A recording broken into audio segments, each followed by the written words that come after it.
ቆመ መናገር ስትጀምር ከተሳሳት ካጠገባቸው መውገሪያ አለ። ስለዚህ ሐዋርያት ሥራ የእምነት ማጽኛ ነው። ከኋላ መጥቶ ነው 2 ቮልዩም ያለው መጽሐፍ የጻፈው። የአዲስ ኪዳናችን 30% በሉቃስ እጅ ነው የተጻፈው።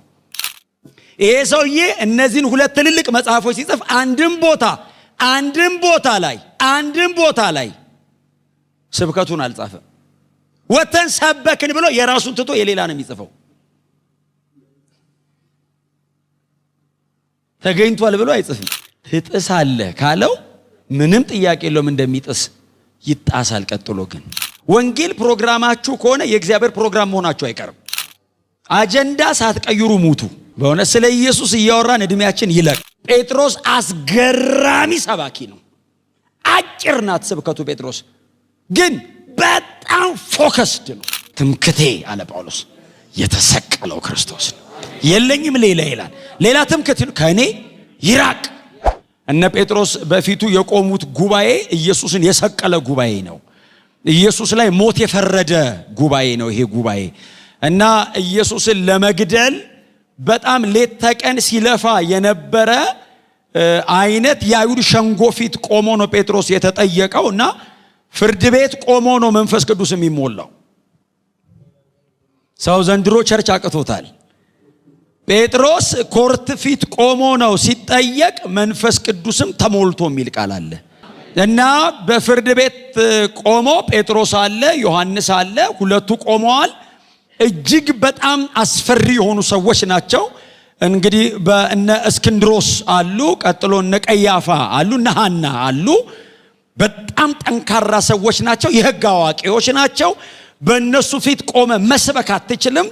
ሕጉን በቃል ብቻ ሳይሆን በስርዓተ ነጥብ ያውቁታል። ኮማና ፉል ስቶፕ የቱ ጋር እንዳለ ያውቃሉ። ስለዚህ ቆመ መናገር ስትጀምር ከተሳሳት ካጠገባቸው መውገሪያ አለ። እና እነዚህ ሰዎች ፊት ቆሞ ነው ጴጥሮስ የተገለጠለትን የተነካበትን ትላንትና ደግሞ በዚህ ሰው ምክንያት ስለተፈወሰው ሰው ሊያስረዳ የቆመው። እና ይሄንን ታሪክ ወንድማችን ሉቃስ ነገሩ ካለፈ በኋላ ነው የሚጽፈው። ነገሩ ኦሬዲ አልፏል። ጴጥሮስ የሚባለውም ሰውዬ ምናልባት ሉቃስ ሲጽፍ ወደ ጌታ ሄዶ ሊሆን ይችላል። ነገሮች ካለፉ በኋላ ቴዎፍሎስ ለተባለ ግሪክ ሀገር ከበርቴና ባለስልጣን ለነበረ ሰው ይህንን የሐዋርያት ሥራ መጽሐፍን ይጽፍለታል። ቀድሞ የሉቃስ ወንጌልን ጽፎለታል ለዚህ ሰውዬ። ስለዚህ የመጀመሪያ መጽሐፍ ብቻ አይደለም፣ ቀድሞ ያውቋል ሉቃስን። ሉቃስ እንደምታውቁት ሂወዝ ፊዚሺያን ሐኪም ነው፣ አዋቂ ነው። እና የሚጽፈው መጽሐፍ በጣም በቋንቋ ደረጃ ራሱ በጣም የላቀ ነው። እና ቴዎፍሎስን በሚመጥን አይነት መንገድ ነው ትረካውን የሚያቀርበው። እና ቴዎፍሎስ የዚህ መጽሐፍ ተደራሲ ብቻ አልነበረም አይደል? መጽሐፉ ተጽፎ እንዲቀመጥለት የሚያደርግም አይነት ሰው ነበር ቴዎፍሎስ። እና የተከበረ ነው። እኔ ኢትዮጵያዊ ስለሆንኩ ነው ቴዎፍሎስም ብሎ እንጂ እሱ ሲጠራው ክቡር ቴዎፍሎስ ሂዝ ኤክሰለንሲ የሚል ከፊት አለው። ስለዚህ ሰውየው ሃይር ኦፊሻል ነው ማለት ነው፣ ባለስልጣንም ጭምር ነው። እና ለዚህ ሰውዬ ነው ይሄንን የሚጽፍለት። ሲጽፍለት የመጀመሪያ መጽሐፉን ምዕራፍ 1 ላይ ባሉ 2 ቁጥሮች ሰመራይዝ አድርጎ ነው ኢንትሮዳክሽን የሚሰራው። የመጀመሪያ መጽሐፉን ጠቅልሎ ነው ለሁለተኛው መጽሐፍ መግቢያ የሚያደርገው። ኢየሱስ ክርስቶስ ያስተምረው ዘንድ ያደረገውን አስቀድሜ ጻፍኩልህ፣ አሁን ደግሞ ያስከው እምነት ምን ያህል እውነተኛ እንደሆነ ታውቅ ዘንድ ይሄን ጨምሬ ጽፍልሃለሁ ይለዋል። ስለዚህ እኔ ጻፍኩልህ የሉቃስ ወንጌል ሲጠቀለል ኢየሱስ ክርስቶስ ያስተምረው ዘንድ ያደረገው ነው። የመጀመሪያ መጽሐፉ ሲተረጎም እሱ ነው አለው። አሁን ሲለው የያዝከው እምነት ምን ያህል እውነተኛ እንደሆነ እንድታውቅ ይሄንን ደግሞ ጽፈዋለሁ ይላል። ስለዚህ ሐዋርያት ሥራ የእምነት ማጽኛ ነው። የሐዋርያት ሥራ መጽሐፍ ባይኖር ባይዘዌ አዲስ ኪዳን በተለይ ደብዳቤዎችን መረዳት አዳጋች ነው። ኢየሩሳሌም ይጨርሳሉ ወንጌላት፣ ደብዳቤዎቹ ሮም ይጀምራሉ። ከኢየሩሳሌም እስከ ሮም ያለውን የ30 ዓመት ገደል የሚገጥመው የሐዋርያት ሥራ ነው። ብሪጅ ነው። የማይተካ መጽሐፍ ነው። ባይዘዌ ትረካ ብቻ እንዳይመስላችሁ፣ የተአምራት ጋጋታ ያለበት መጽሐፍ ብቻ አይደለም። በታሪክ ፍሰት እንኳን የሐዋርያት ሥራ የማይተካ መጽሐፍ። ይህን ደግሞ የጻፈልን ሰውዬ 12ቱ መሃል የለም። በጣም እኮ ይገርመኛል እኮ 12ቱ መሃል ኖሮ እኮ ያልጻፈ ስንት አለ? በስም ብቻ የምናውቀው ኢየሱስን በአካል እያወቀ ጨብጦ አሽትቶ ኢየሱስ ምን ምን እንደሚሸት እያወቀ ኢየሱስ እኮ ይገርማል። የፊቱ የቁመናው የእግሩ ያላለ ዝም ብሎ የሞተ እኮ አለ። ይሄ እኮ ከ12ቱ መሃል የለም፣ እንደውም ሰባው መሃልም የለም። በጣም የሚገርማችሁ እስራኤላዊ ይፍን አይደለም፣ ሶሪያዊ ነው። በኋላ ወደ ይሁዲነት እምነት የገባ ፕሮሰላይት ነው። ከኋላ መጥቶ ነው 2 ቮሊዩም ያለው መጽሐፍ የጻፈው። የአዲስ ኪዳናችን 30% በሉቃስ እጅ ነው የተጻፈው። ይሄ ሰውዬ እነዚህን 2 ትልልቅ መጽሐፎች ሲጽፍ አንድም ቦታ ላይ ስብከቱን አልጻፈም። ወተን ሰበክን ብሎ የራሱን ትቶ የሌላ ነው የሚጽፈው። ተገኝቷል ብሎ አይጽፍም። ጳውሎስን አንተ ስበክ እኔ ጽፈዋለሁ ይለዋል። ያ ሰብኮ የጽፎ ገቡ። መጽሐፉ ላይ 5 ሐሳብ አለ። ስታነቡ በጣም እንዲጠቅማቸው 5 ሐሳብ አለው። በጣም በተደጋጋሚ በየምዕራፉ ሲኩዌንሱን ሳይስት የሚገባ 5 ሐሳብ። የመጀመሪያው የመንፈስ ቅዱስ መውረድ ነው። ሁለተኛው የወንጌል ስብከት ነው። ሶስተኛው የተአምራት መደረግ ነው። አራተኛው የቤተ ክርስቲያን ተከላ ነው። አምስተኛው መከራ ነው። እነዚህ 5 ሐሳቦች ሐዋርያት ሥራ ላይ አንዷም ሳትጎድል ገብታለች። ተአምር ጽፎ መከራ አይረሳም። ፓኬጅ ነው። ትጥሳለህ ካለው ምንም ጥያቄ የለውም እንደሚጥስ ይጣሳል። ቀጥሎ ግን ሉቃስ በጣም የሚገርማችሁ መራጭ ነው ሲጽፍ፣ በጣም መራጭ ነው። በሐዋርያቱ ዘመን የጴጥሮስና የጳውሎስ አገልግሎት ነው አይደል? የዚህ መጽሐፍ መካከለኛ የጴጥሮስና የጳውሎስ አገልግሎት ነው። የመጽሐፉ መካከለኛ እነዚህ 2 ትልልቅ የቤተ ክርስቲያን አባቶች ናቸው። የመጽሐፉ አይን እነሱ አካባቢ የቆየው ሰዎቹ የራሳቸውን ትተው የጌታን ስለያዙ ነው። ሰውየው የራሱን ፕሮግራም ጥሎ የእግዚአብሔርን ሲይዝ የእግዚአብሔር አይን ሰውየው አካባቢ ሆነ። ወንጌል ፕሮግራማችሁ ከሆነ የእግዚአብሔር ፕሮግራም መሆናችሁ አይቀርም። የራሴን ማሯሩጥ ከሆነ ነው እግዚአብሔር ዞር የሚለው። ኢየሱስን ከያስክለት አንተ ጋር ይቆያል፣ ያከብርልኛል ብሎ ይቆያል። አንተ ምንም ነገር ያደርጋል አንተ ጋር። አጀንዳ ሳትቀይሩ ሙቱ። በእውነት ስለ ኢየሱስ እያወራን እድሜያችን ይለቅ እና ሰዎቹ እንደዚህ አይነት ናቸው። በነበሩበት ዘመን በሰው ደረጃ ካያቸዋቸው አትወዷቸውም፣ አታከብሯቸውም፣ አትጠጓቸውም። ፊዚካሊ ስታያቸው ምናልባት አትራክቲቭ አይደሉም፣ ግን ዘላለማዊ የሆነው የእግዚአብሔር ቃል ከነሱ ዲቮሽን ላይ ይቀዳል። እግዚአብሔር ከነሱ ሕይወት መጽሐፍ ቅዱስ ለመጽሐፍ አልሳሳም፣ ጻፈ ሕይወታቸውን። እስትንፋሰ መለኮት ያለው መጽሐፍ ከሕይወታቸው ተቀዳ እና በጣም መራጭ ነው ሰውየው ሲጽፍ፣ በጣም መራጭ ነው። በተአምር የተጠቀጠቀ 30 ዓመት። ከዚህ በተአምር ከተጠቀጠቀ 30 ዓመት ውስጥ 28 ምዕራፍ ብቻ መምረጥ፣ እቺን የምታክል ትንሽዬ ቮሊዩም ብቻ ማውጣት በጣም ከባድ ነው። ከኢየሱስ በላይ ፈዋሽ አለ እንዴ? አይን ተጭቃ የሚሰራ አይን ዲ ቡክት ልጥፍ ሲያደርግ እያዩት ገደሉት።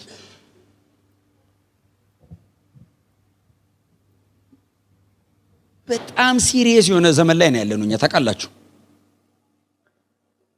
ምንም አድርገን ዳይቨርት ማድረግ የለብንም። የሚጠይቀንን እየመለስን መሄድ ነው። ወንጌል የሚጠይቀንን እያደረግን መጨረስ ነው ያለብን።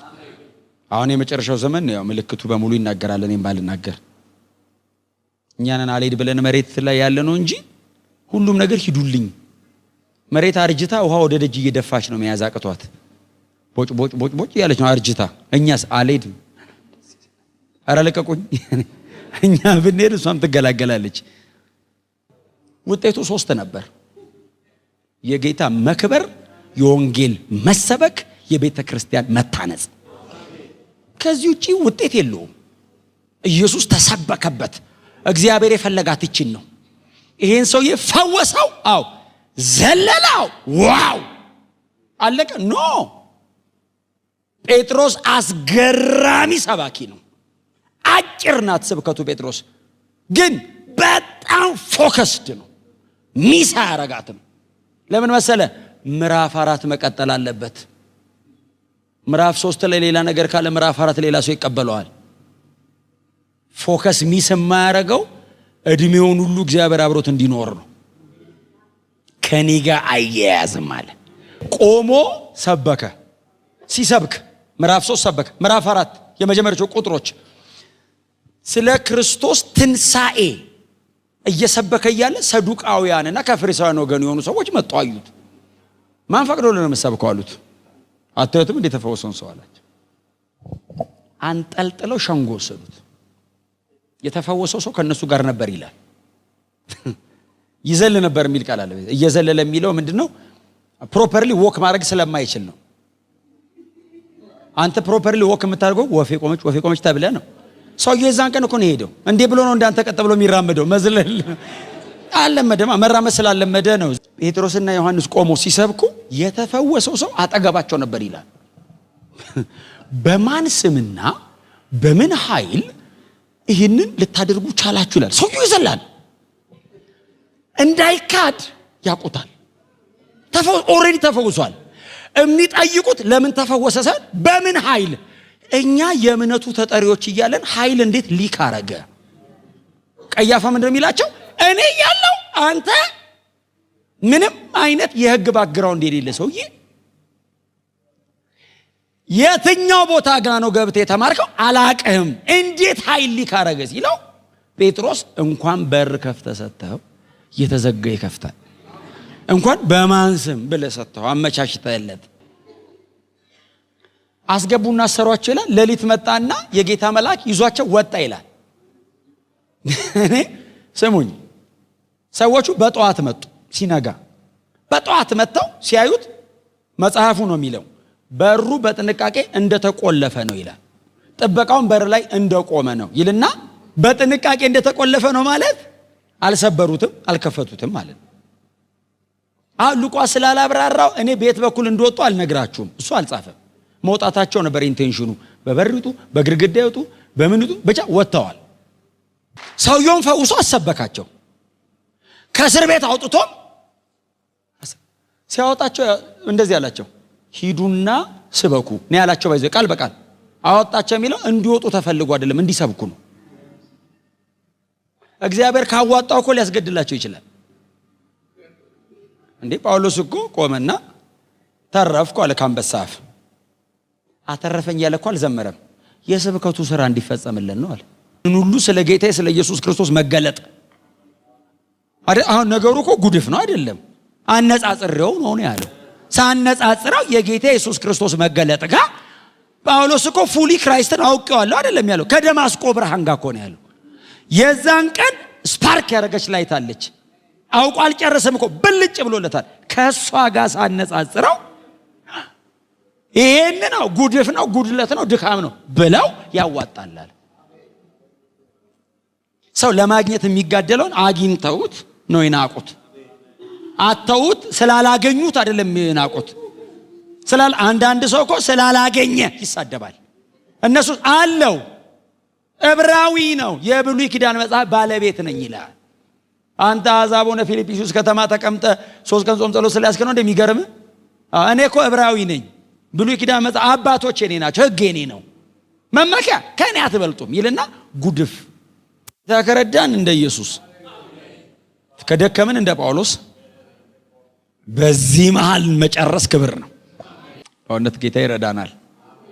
ከ10 ዓመት በኋላ ዞር ብለን ስናይ የማንጸጸትበት አገልግየዋለሁ።